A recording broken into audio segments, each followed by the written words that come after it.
parte del mensaje, y eso está bueno porque de esa manera me acortó el tiempo. Porque cuando hablaba de esto de cosmética o maquillaje y de esencia o de sustancia,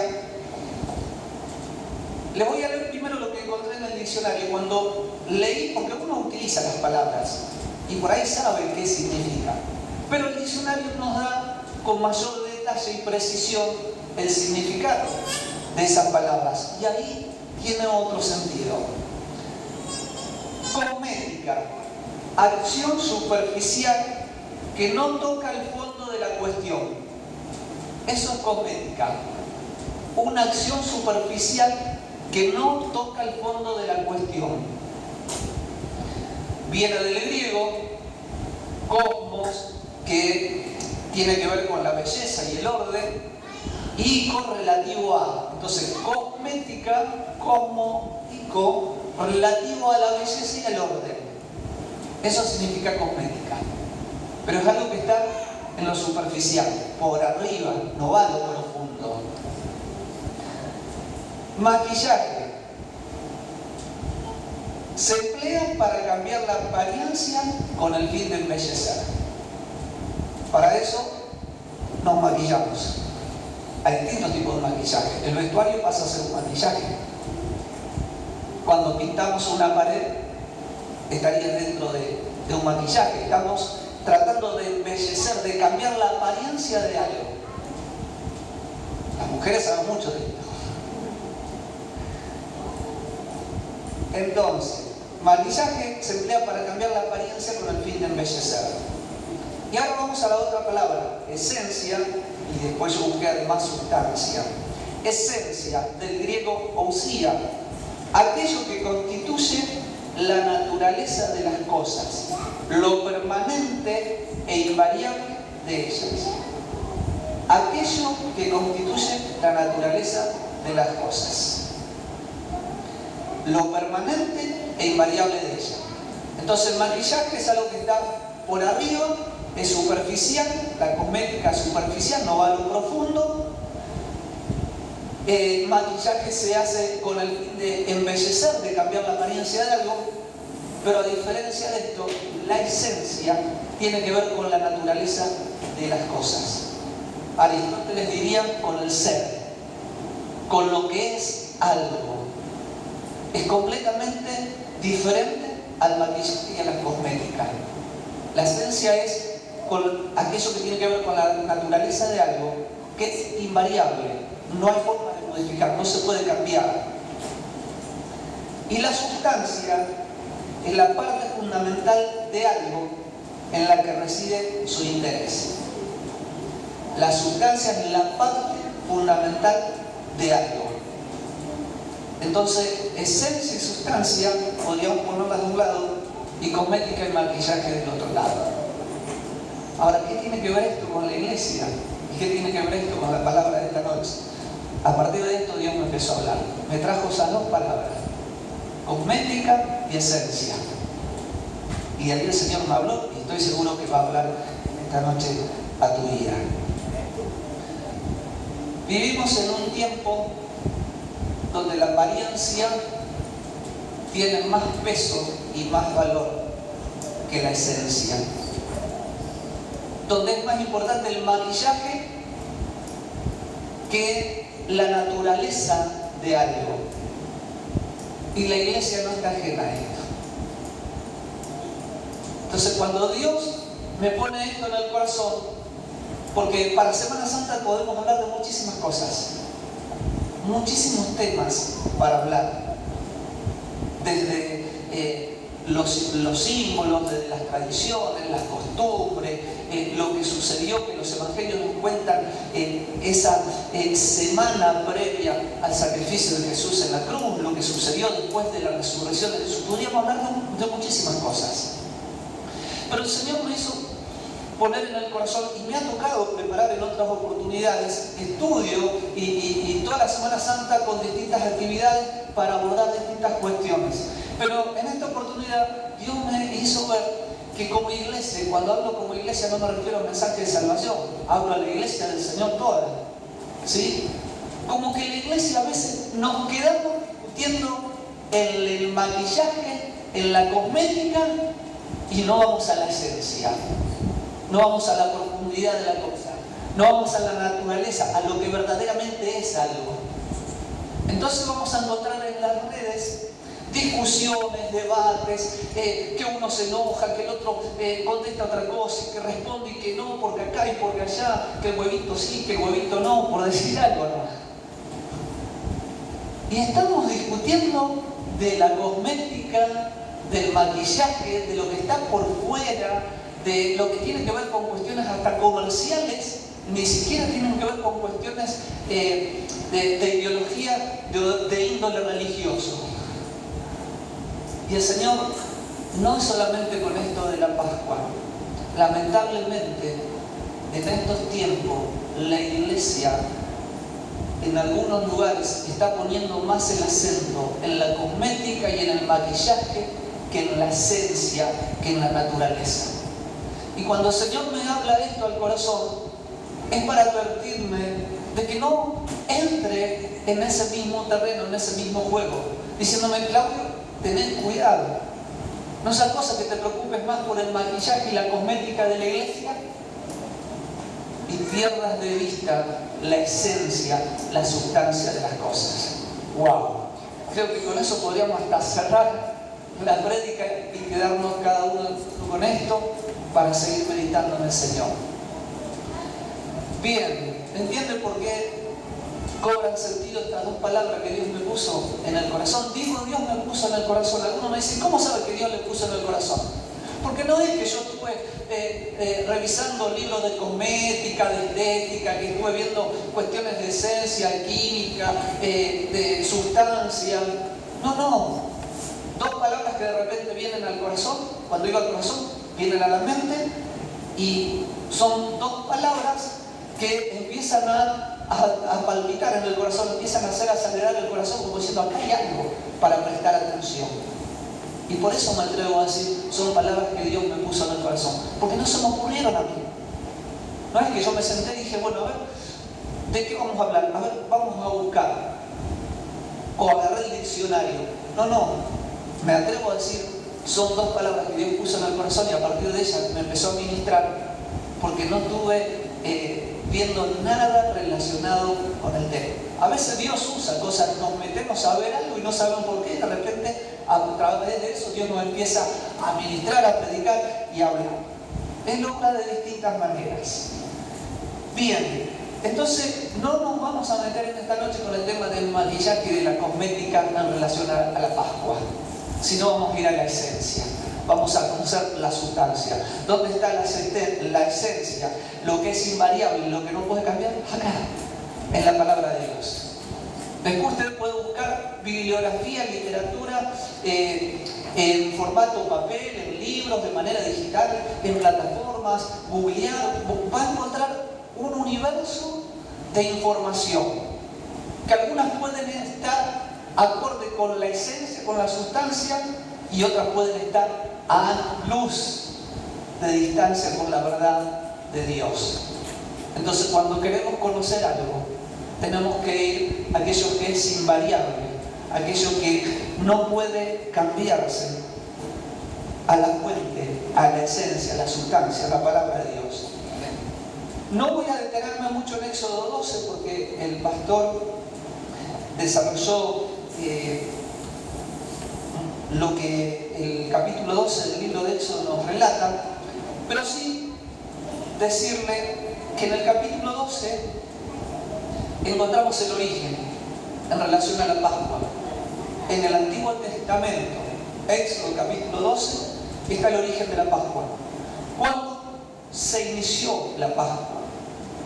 El pastor leyó ahí en el capítulo 12, versículo 14, donde dice: esta será la Pascua de Jehová, y tendrán que celebrarla de manera perpetua, de generación en generación. Y este día os será en memoria, y lo celebraréis como fiesta solemne para Jehová durante vuestras generaciones, por estatuto perpetuo la celebraréis. Bien, entonces, es una fiesta, una celebración. Ahí la Escritura nos marca el origen, en el versículo anterior dice también textualmente, y esta es la Pascua, ¿sí? El rezar por algo. En el capítulo 12 vamos a encontrar el origen de la Pascua, cuándo comenzó a celebrarse la Pascua, el significado de la Pascua, el propósito de la Pascua y la ordenanza. El propósito era libertad al pueblo de Israel de la esclavitud. Israel estaba esclavo en Egipto y el propósito de celebrar esta fiesta era de marcar un principio, de marcar un comienzo. Cuando usted lee el capítulo 12, después lo puede leer en su casa, encuentra así que la Escritura habla de un comienzo, de un principio. Cuando Cristo viene a nuestra vida, hay un principio, hay un comienzo. Las cosas viejas pasaron, todas son hechas nuevas. En la historia, para los que les gusta la historia, en la línea de tiempo, en la línea histórica, hay un hecho, hay un punto que marca el año 1 o desde dónde comenzar a contar.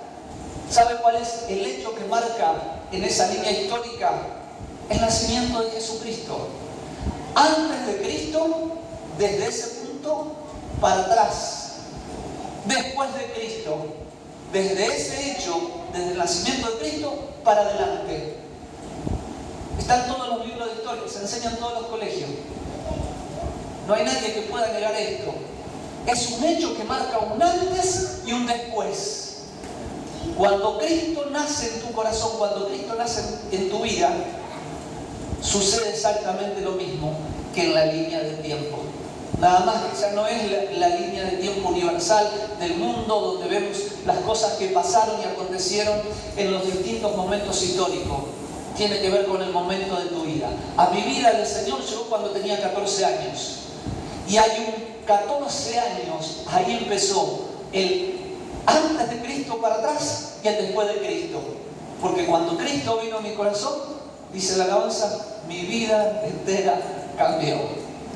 Amén. ¿A cuántos Señor les cambió la vida? Amén. No hay que olvidarse que hay un hecho en nuestra vida, los que recibimos a Cristo en el corazón, que marcó un antes y un después. Esa levadura que tenían que limpiar, que el pastor hoy comentaban en las casas, implicaba que no podía quedar nada del pasado, nada para atrás. Entonces había que perdonar las ofensas, todo. Hijos, hermanos, esposos, esposas. Había que perdonar porque ese comienzo implicaba perdón. Así como Dios nos perdonó, y perdona, como dice el Padre nuestro, y perdónanos nuestras deudas, así como nosotros perdonamos a nuestros deudores. Y cuando dice esto, no está hablando de deudas económicas, también. Pero tienen que ver aquellas cosas que quedaron ahí, con rencor, con enojo. Es un comienzo. Las cosas viejas pasaron, todas son hechas nuevas. Bueno, así como decía el pastor hoy, nos comentaba, hay un montón de simbolismo, pero en este capítulo 12 de Éxodo está claro que así está el origen, cuando comenzó la Pascua. El propósito, librar de la esclavitud al pueblo de Israel y llevarlo a libertad. Y la ordenanza, tenían que cumplir esto, este rito, esta fiesta y guardarla de generación en generación.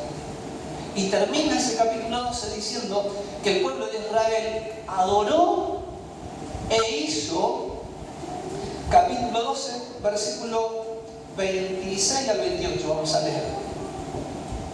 Y cuando os dijeren vuestros hijos, ¿qué es este rito vuestro?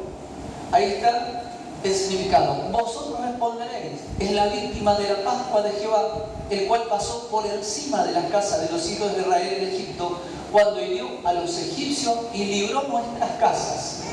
Entonces, ¿qué hizo el pueblo? Se inclinó y adoró, reconociendo lo que Dios hizo cuando llegó ahí a sus vidas.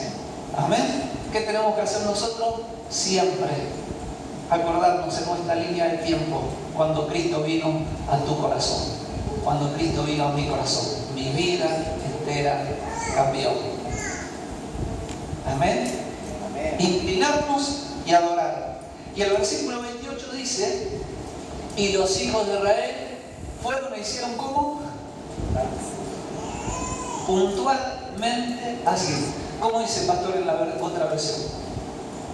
Así que el pueblo de Israel hizo tal como el Señor había ordenado por medio de Moisés y Aarón. Bien, tal como el Señor había ordenado. Ninguno dijo, pero Señor, y si podemos, no, hicieron tal como se le había ordenado, puntualmente. A veces nosotros le buscamos la vuelta a las cosas, pero bueno, no, si la Biblia dice algo, por algo lo dice. Amén. Bendito sea el nombre del Señor. Bueno, eso es Antiguo Testamento. Ahora, esto tiene que ver con el Antiguo Pacto. Vamos a ver qué nos dice el Nuevo Testamento, Mateo capítulo 26.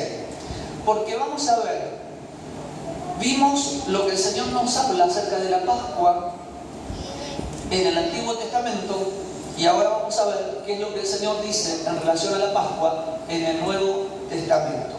Mateo capítulo 26. Mateo capítulo 26. Bendito sea el nombre del Señor. Vamos a la esencia. Mateo capítulo 26, versículo 17.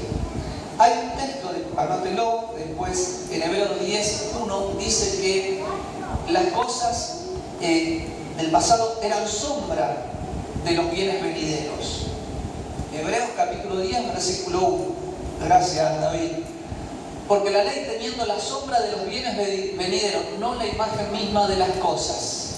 Entonces, aquello que veíamos en Éxodo capítulo 12 era sombra de lo que iba a venir, porque tenía que ver con el Antiguo Pacto. ¿Sí? El pueblo judío no mesiánico sigue celebrando la Pascua tal como lo expresa el Pentateuco, tal como lo encontramos en Éxodo capítulo 12, porque ellos no han reconocido a Jesús como Mesías. Pero parte del pueblo de Israel, el judío mesiánico, recibió a Jesús en su corazón, lo aceptó como Señor y Salvador, porque entendió que aquello era sombra de los bienes venideros, que eso era simplemente para que tengan una idea de lo que iba a suceder. Mateo capítulo 26, versículo 17 al 19, dice la Escritura lo siguiente: el primer día de la fiesta de los panes sin levadura, vinieron los discípulos a Jesús diciéndole: ¿dónde quieres que preparemos para que comas la Pascua? Y él dijo: id a la ciudad a cierto hombre y decidle: el maestro dice, mi tiempo está cerca, en tu casa celebraré la Pascua con mis discípulos. Vemos a Jesús en el Nuevo Testamento, en lo que nos relatan los evangelios, que Jesús celebró en esta fiesta que nos habla la Escritura en Éxodo capítulo 12. El tema es que aquí es donde iba a venir revelación y se iba a dejar de pasar de ese antiguo pacto a un nuevo pacto. Así aquello que era sombra de lo que iba a venir, Jesús va a revelar en ese momento qué es lo verdadero. Entonces le va a encontrar mucho más sentido. Bueno, esto es lo que dice la Escritura. Ese Antiguo Testamento y lo que nos relata en Éxodo capítulo 12 es sombra de lo que iba a venir. Y Jesús acá trae revelación. Ya no es la sombra, sino que ahora Jesús con claridad muestra la esencia, la sustancia de aquella celebración. Así que Jesús celebró la Pascua con sus discípulos, porque los discípulos eran su familia. Mi madre y mis hermanos son aquellos que hacen la voluntad de Dios, dijo Jesús. Y la Pascua se celebraba en familia. ¿Con quién celebró la Pascua Jesús? Con sus discípulos. Era su familia. Dice en el versículo 26, ya vimos que Jesús celebra la Pascua y ahora trae luz, claridad, ya no más sombra, sino muestra la esencia de esto que de esta celebración tan importante.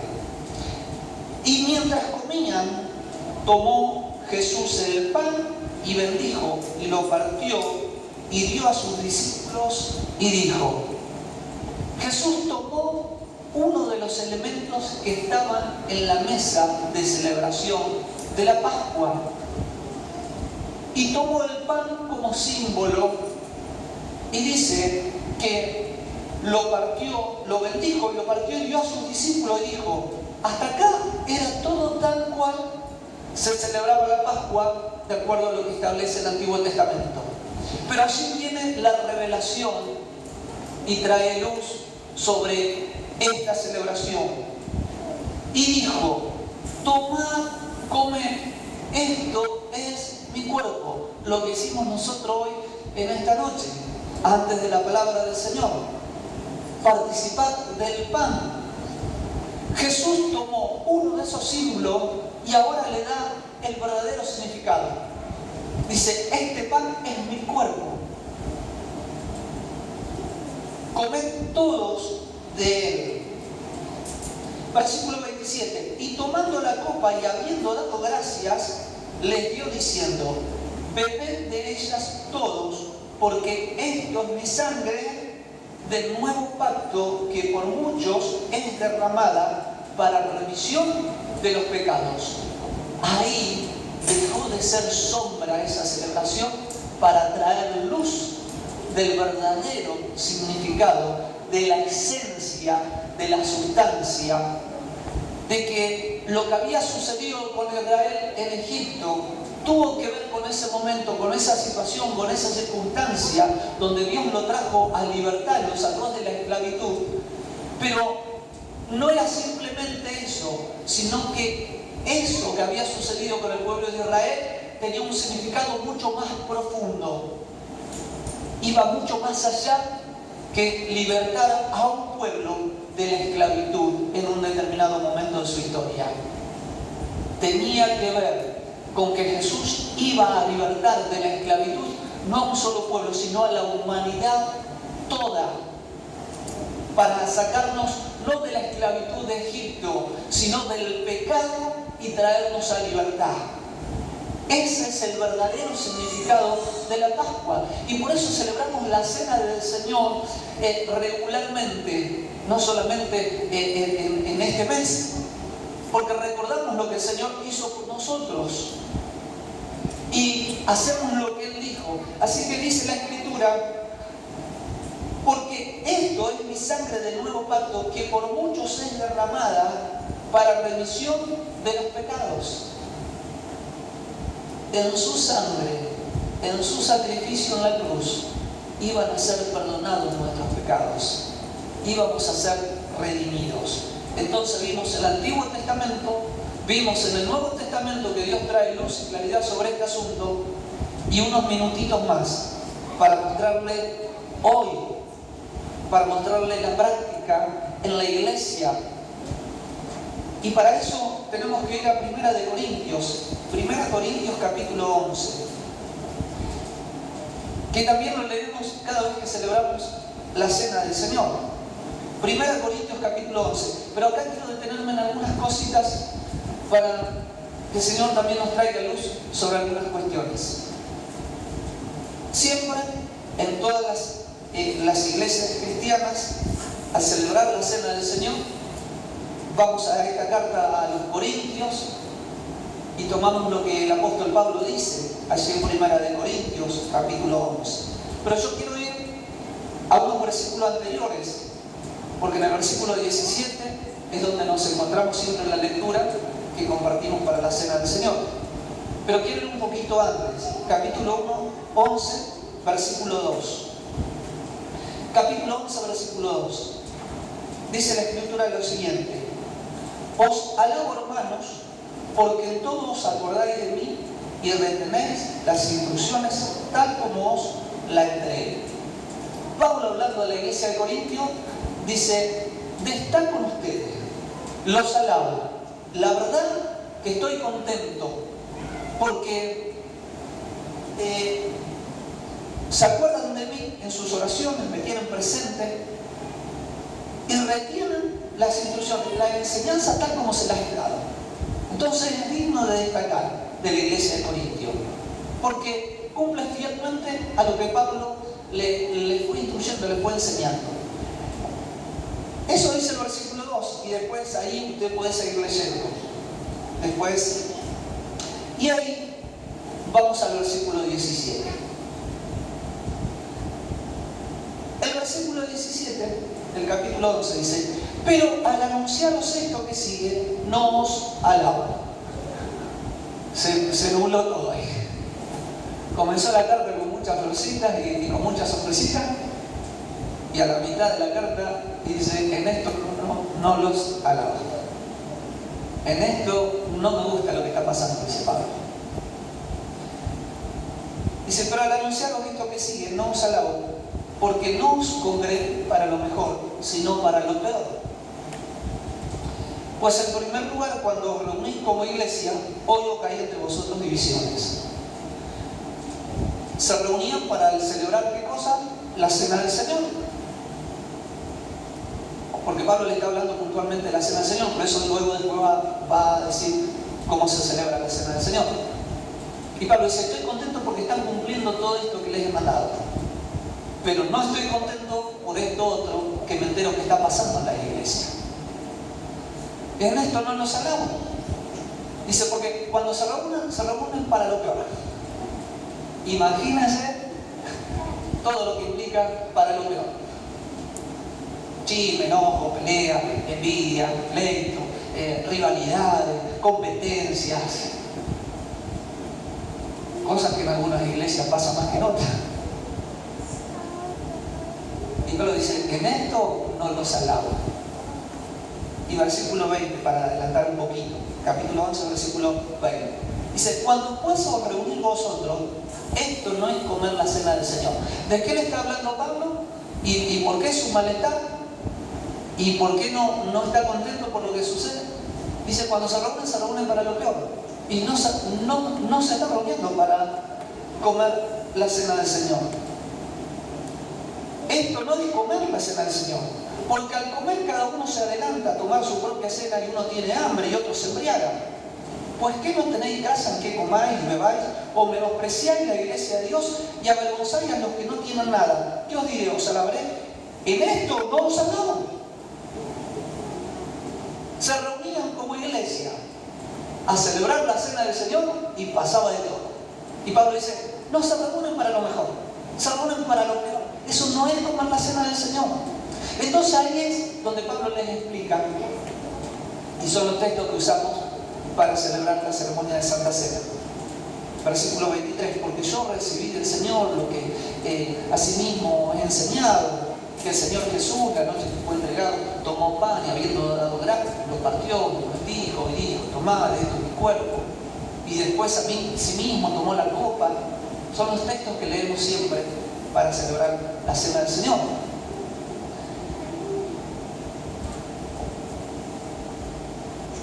En el versículo 26 dice: así pues todas las veces, 11:26, así pues todas las veces que comieran este pan y bebieran esta copa, la muerte del Señor anunciará hasta que Él venga.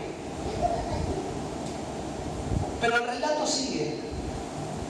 Ya vimos que Pablo le dice: estoy contento por esto que están haciendo bien, pero no estoy contento por esto otro, por lo que está pasando.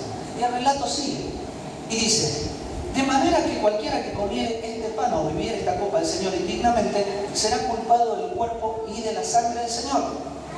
Y ahí está: por tanto, pruébese cada uno a sí mismo y coma del pan y beba de la copa, porque el que come y bebe indignamente sin discernir el cuerpo del Señor, juicio come y bebe para sí. Bueno, allí hay todo un tema y voy a tratar de ser breve en esto, porque tenemos que entender estos textos.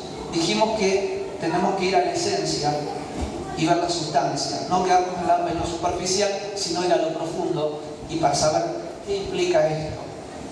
Porque de esto se ha hecho muchísimas cosas. para bien y para mal.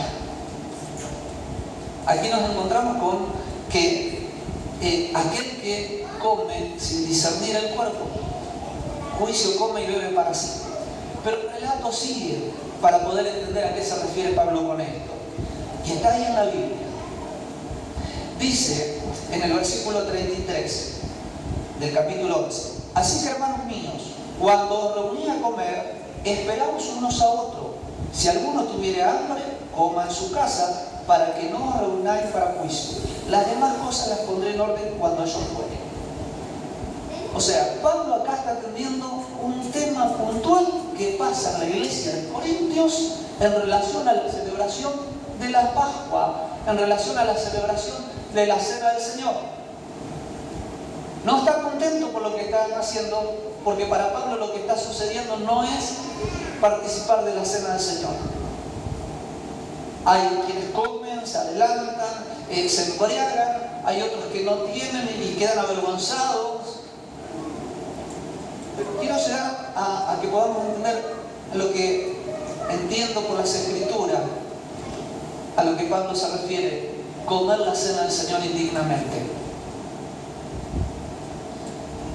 En el capítulo 12, no voy a leer todo el capítulo 12, pero es necesario que entendamos esto. En el capítulo 12, Pablo le habla de los dones espirituales. Dice: no quiero, hermanos, que ignoráis acerca de los dones espirituales. Y habla de la diversidad de dones y les explica que todos son dados por el Espíritu Santo. Y en el versículo 12 de ese capítulo 12 dice: porque así como el cuerpo es uno y tiene muchos miembros, pero todos los miembros del cuerpo, siendo muchos, son un solo cuerpo, así también Cristo. Porque por un solo espíritu fuimos todos bautizados en un cuerpo, sean judíos o griegos, sean esclavos o libres, y a todos se nos dio a beber, ¿de qué cosa? De un mismo espíritu. Pablo está hablando de lo que le estaba pasando a la iglesia de Corintios, y le está hablando de que no había unidad. Y por eso pasaban estas cuestiones de glotonería, de embriaguez, de avergonzar a otros. Y era una iglesia que tenía los Espíritu Santo. Y Pablo dice, le empieza a explicar en relación a los dones. Y en el versículo 27, ahí está la clave, después le hablo todo. 12:27. Vosotros pues sois el cuerpo ¿de quién? De Cristo. Y miembros, cada uno en particular. Y a uno puso Dios en la iglesia y haga los distintos ministerios. Comer indignamente, participar de la cena del Señor y comer indignamente sin discernir el cuerpo de Cristo, a mi entender, por lo que dice la Escritura, no es que agarro el pan y no sé de qué se trata. Porque cuando se corta el pan y se explica la ceremonia, a todos se les dice qué es.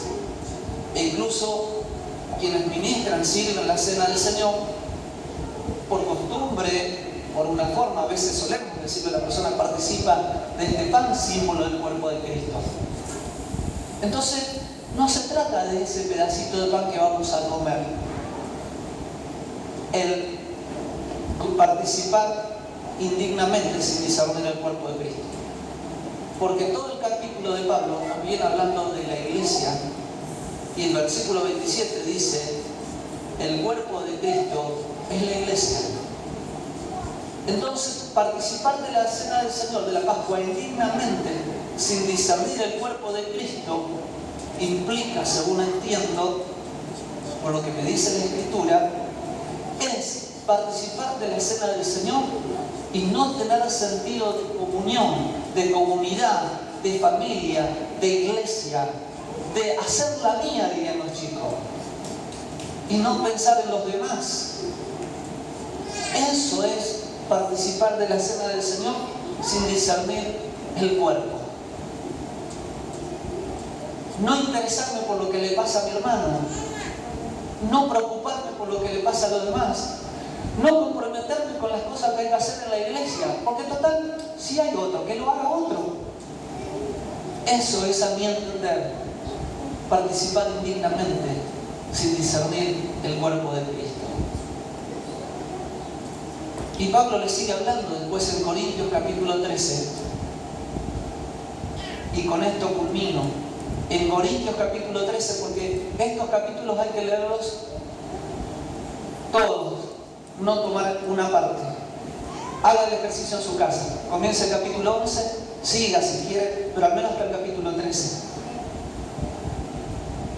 En el capítulo 13 Pablo empieza diciéndole: si yo hablo lenguas humanas y angélicas y no tengo amor, vengo a ser como metal que resuena o símbolo que retiene.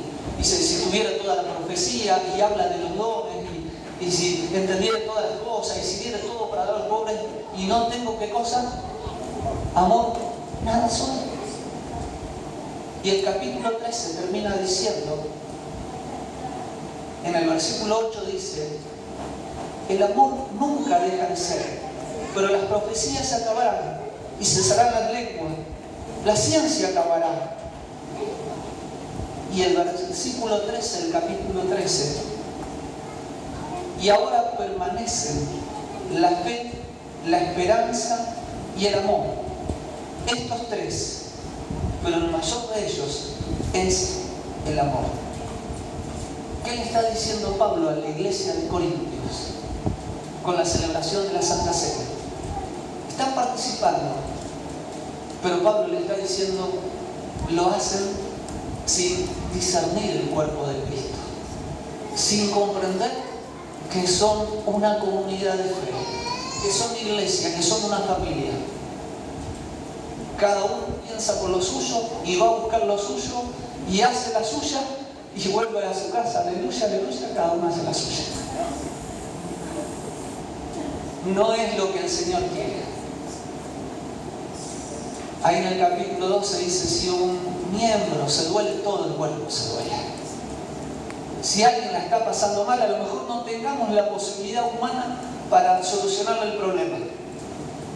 Pero si nos toca y nos duele, y oramos para que el Señor lo levante, para que el Señor la levante, para que el Señor haga algo, para que el Señor en su misericordia, en su bondad, en su gracia, traiga la bendición y responda a esa necesidad.